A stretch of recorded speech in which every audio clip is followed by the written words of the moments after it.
fidélité nous honore, Madame ici, chers téléspectateurs de la BTV. C'est pour moi un grand honneur de vous présenter ce journal parlé en langue française. Donc voici d'abord les principales articulations.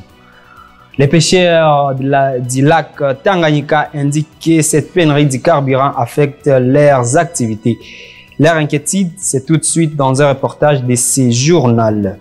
Et les habitants du quartier Nyabagere prennent recours à l'utilisation de l'eau qui coule d'un caniveau à défaut d'avoir l'eau de la Régie des eaux. C'est tout pour les sommaires, Madame ici. Patrice Kini, c'est mon nom. Bienvenue sur le Régie.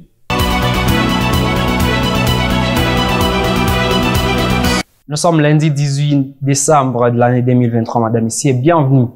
Les pêcheurs du lac Tanganyika indiquent que cette pénurie du carburant affecte leurs activités. Selon eux, il y a certains poissons qui ne peuvent pas pêcher s'ils n'utilisent pas des bateaux à moteur. C'est dans ce reportage de Alain Loris Ndomboti. Pendant cette période de pénurie de carburant qui étouffe la majorité de la population burundaise, les pêcheurs du lac Tanganyika, surtout ceux qui utilisent des bateaux à moteur, n'ont pas échappé à cette triste réalité. Ces pêcheurs indiquent que cette pénurie freine leurs activités.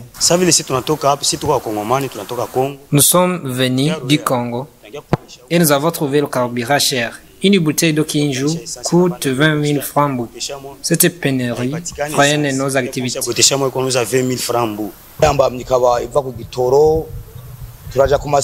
À cause du carburant introuvable sur les stations, il y a un chômage pour nous les pêcheurs car nous ne pouvons pas pratiquer la pêche sans carburant.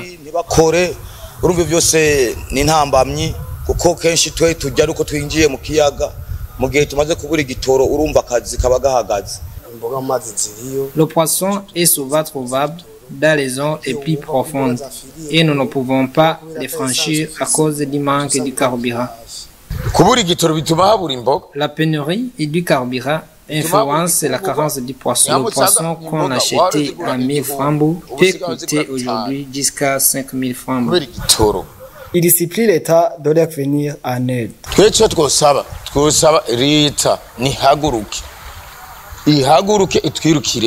Nous demandons à l'État de faciliter l'importation du carburant pour que le poisson redevienne trouvable sur le marché, car le carburant influence la pêche à longue distance.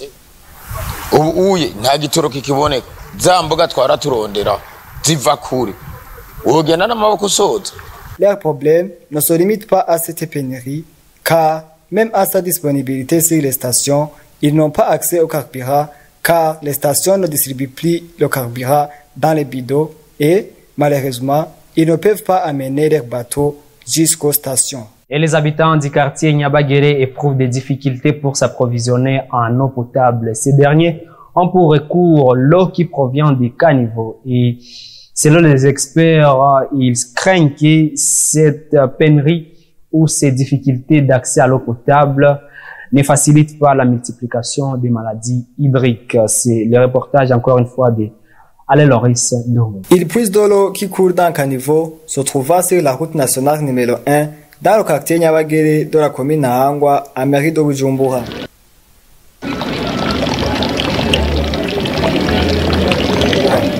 Ces personnes estiment que cette eau a une grande importance pour cette localité.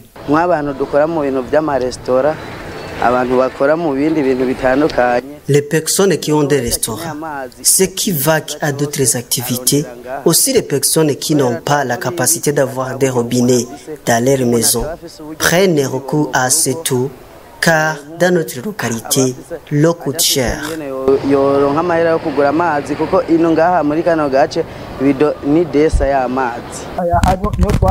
Nous saluons l'importance de cette eau pour notre localité.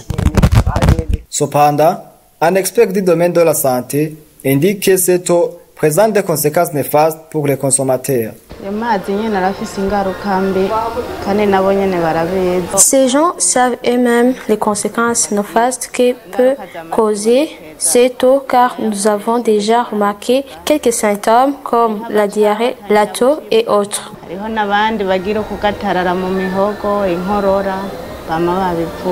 Que demande-t-il?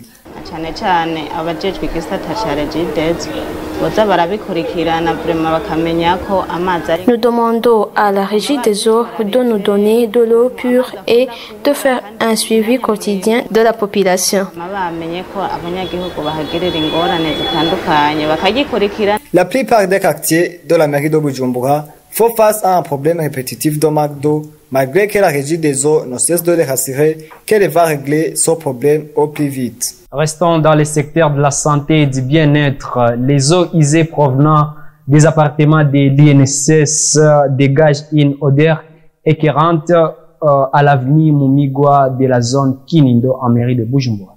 Igiraneza Bernice pour ce reportage.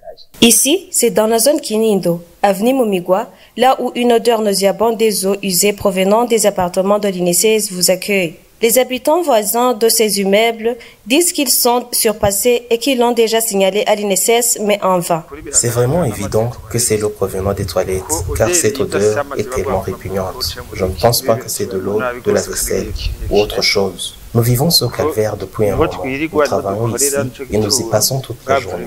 Nous sommes vraiment dépassés. Et nous avons peur que ça pourrait nuire à notre santé. Nous avons commencé à sentir ce problème depuis le début de l'occupation de ces maisons à l'étage de l'INSS. Mais maintenant, ils ont essayé d'atténuer le problème, mais tout de même, le problème reste. Il n'est pas du tout résolu complètement. Les mauvaises odeurs continuent à être senties par les passants et surtout pas pour nous qui habitons dans les environs. Ces citoyens continuent de demander à l'INSS de trouver la solution durable à ce problème afin que ces déchets soient acheminés. Nous demandons au gouvernement de nous aider, d'ordonner aux propriétaires d'acheminer ces déchets. Donc, pour nous, la solution durable qu'ils devraient adopter, qu'ils devraient mettre en place, c'est effectivement d'aménager ces fosses septiques et de vidanger les fosses septiques une fois que ces fosses septiques sont remplies. C'est ce que nous pensons être la solution durable pour l'INSS et pour nous, les voisins, les habitants de l'environ. Vous saurez que cet immeuble n'est pas le seul à déverser ses eaux usées dans les caniveaux. Toujours avec vous, Igiraneza Bernice, lors des activités du vendredi 15 décembre à l'Université du Burundi, un panel a été organisé par les clubs d'actualité économique et dans lesquels plusieurs experts en économie ont avancé des analyses sur la vision Burundi pays émergent en 2040 et Burundi pays développé en 2060. Dans un panel qui a été organisé par le club d'actualité économique à l'Université du Burundi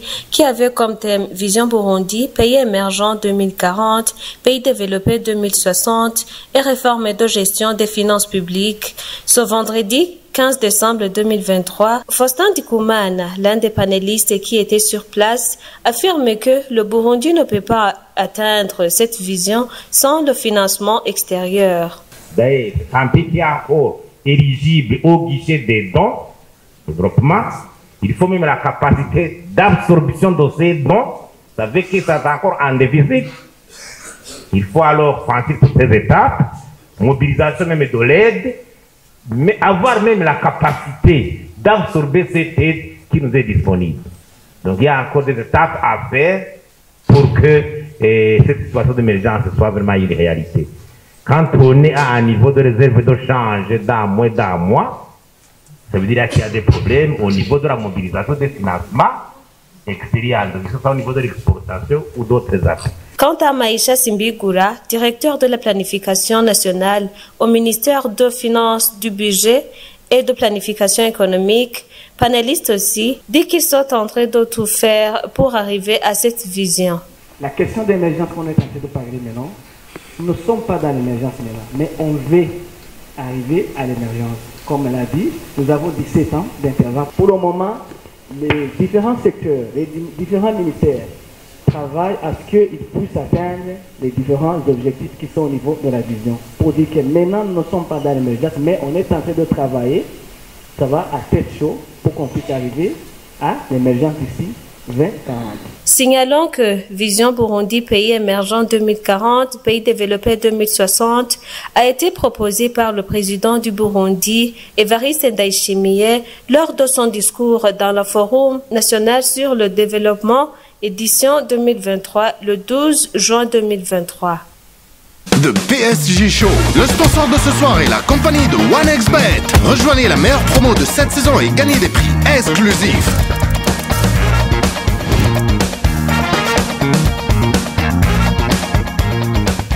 De PSG Show, Milan Skriniar attrape des flèches. Nouvelle sportive de Nuno Mendes. Achraf Hakimi avec ses nouveaux tours. Bienvenue à notre coach Marco Asensio. Et l'irremplaçable Marquinhos. Le sponsor de ce soir est la compagnie de OneXBet. Rejoignez la meilleure promo de cette saison et gagnez des prix exclusifs.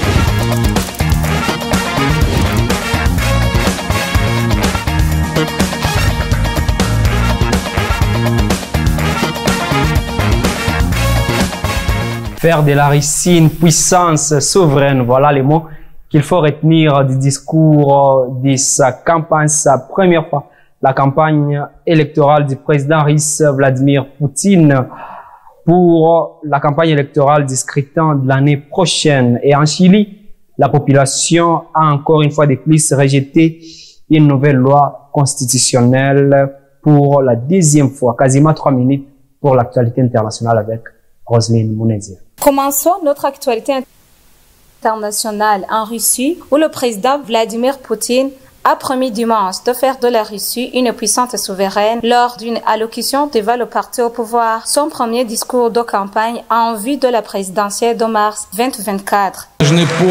Nous devons nous rappeler, ne jamais oublier et dire à nos enfants, la Russie sera une puissance souveraine et autosuffisante.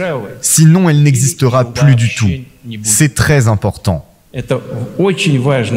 Il a fait savoir que toute ingérence étrangère serait sévèrement réprimée. Accusant les Occidentaux de chercher à faire s'effondrer l'économie et la sphère sociale russe, il a appelé les forces patriotiques du pays à conjuguer leurs efforts face aux tâches historiques qui attendent de Moscou en vue de défendre la liberté, la sécurité, la culture et ainsi que leurs traditions. Rappelons que Vladimir Poutine se présente à la présidentielle de mars 2024 pour un 5e mandat. De la Russie à l'Amérique du Sud, où les Chiliens ont rejeté un projet de nouvelle constitution pour la 2e fois. Ce dimanche 17 décembre 2023, à l'occasion d'un référendum, ils se sont prononcés contre le texte élaboré par un conseil constitutionnel dominé par l'extrême droite à 55,75% des voix, tandis que le pour a obtenu 44,25% de suffrages selon les résultats officiels publiés par le service électoral. Le texte soumis au vote a été rédigé par ceux qui défendent l'héritage du général Pinochet après le rejet en septembre 2022 d'une première proposition progressiste soutenue par le président de gauche Gabriel Boric. Ce dernier a récemment assuré que cette nouvelle consultation serait la dernière tentative de réformer la Constitution. Notre pays gardera sa constitution actuelle, car après 2 référendums portant sur 2 propositions, aucune d'entre elles n'a pu représenter ni unir le Chili dans sa diversité. Nous allons travailler à rechercher les solutions dont le Chili a besoin. Vous saurez que cette proposition de nouvelle constitution ambitionnait de renforcer le caractère conservateur du texte actuel qui date de 1980, en particulier sur des questions telles que l'avortement et la sécurité publique. Ainsi prend fait ce journal, Madame et Messieurs. Merci de l'avoir suivi avec intérêt. Mais si vous nous avez pris encore de diffusion, voilà juste quelques titres qui ont constitué ce journal. Les pêcheurs du lac Tanganyika indiquent que cette pénurie du carburant affecte sensiblement leurs activités. Vous avez suivi dans ce journal leurs inquiétudes et beaucoup plus d'explications. Et les habitants du quartier Nyabagere en mairie de Bujumbura éprouvent des difficultés pour s'approvisionner en eau potable depuis déjà un certain temps. Situation qui peut causer des maladies hydriques. C'est tout pour ce journal, madame et messieurs. Bonne suite des programmes sur votre chaîne BTV. Vous nous suivez actuellement sur Canal+, chaîne 396 et comme d'habitude, sur Star Times, nous sommes sur les chaînes 106 et 781, madame et messieurs. Bonne suite des programmes et prenez soin de vous et de vos proches car demain est une nouvelle vie. Bye bye.